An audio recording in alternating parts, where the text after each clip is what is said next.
तर सध्या चालू आहे व्हॅलेंटाईन वीक, तर इकडे मी थोडंसं स्वतःला पॅम्पर करून घेत आहे. चॉकलेटची तयारी एक दिवस अगोदरच करून ठेवलेली होती. हस्बंडने आणले ते मस्त मस्त सुंदरसे रोजेस आणि त्यांना मला काहीतरी गिफ्ट द्यायचं होतं, म्हणून मित्रावरून इकडे काही ड्रेसेस ऑर्डर केलेले. आमचे फॅमिली फ्रेंड्स आहे सगळे, तर आम्ही सगळ्यांनी डिसाईड केलेलं होतं की आम्ही जाऊया ग्रुप लंचला. तर हे जे काही व्हिडिओज आणि व्लॉग्स आहे जे मी तुम्हाला दाखवत आहे, हे खूप जुने आहे, 3 वर्ष 5 वर्ष, आणि आजसुद्धा म्हणजे स्पेशली ऑन द ओकेजन मला ते बघायला खूप आवडतात.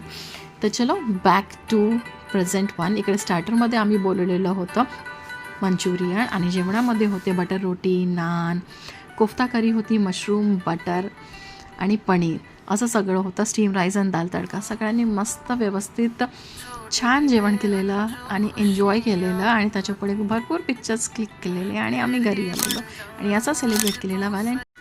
तर सध्या चालू आहे व्हॅलेंटाईन वीक, तर इकडे मी थोडंसं स्वतःला पॅम्पर करून घेत आहे.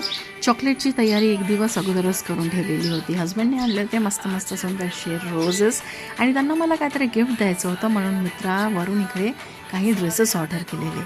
आमचे फॅमिली फ्रेंड्स आहे सगळे, तर आम्ही सगळ्यांनी डिसाईड केलेलं होतं की आम्ही जाऊया ग्रुप लंचला.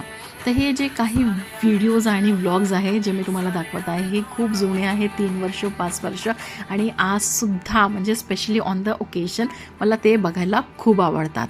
तर चलो बॅक टू प्रेझेंट वन. इकडे स्टार्टरमध्ये आम्ही बोलवलेलं होतं मंचुरियन, आणि जेवणामध्ये होते बटर रोटी, नान, कोफ्ता करी होती, मशरूम, बटर आणि पनीर, असं सगळं होतं. स्टीम राईस आणि दाल तडका. सगळ्यांनी मस्त व्यवस्थित छान जेवण केलेलं आणि एन्जॉय केलेलं, आणि त्याच्यापुढे भरपूर पिक्चर्स क्लिक केलेले, आणि आम्ही घरी आलेलो आणि याचा सेलिब्रेट केलेला व्हॅलेंटाईन.